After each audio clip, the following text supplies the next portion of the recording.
Hii tabia huwa ndugu wanayo sana. Unakuwa uko mjini unampigia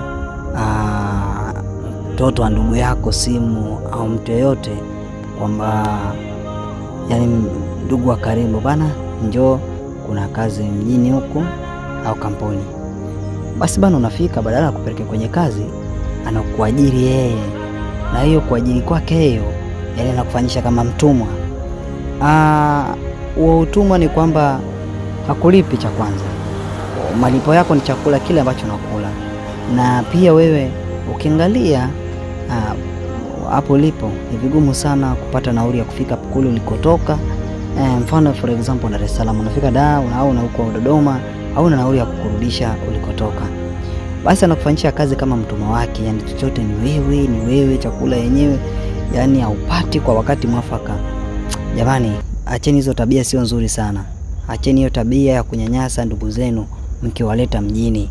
Kama umemleta kwamba unataka kumtafutia kazi, basi mpeleke kwenye kazi. Na kama umemleta amekuja kukusalimia, basi mwacha kusalimia, muda ukifika mpe nauli arudi. Na pia kama ukimwona umemchoka, mwache. Unaweza kumpa nauli akarudi nyumbani kwao. Shanzi kabisa.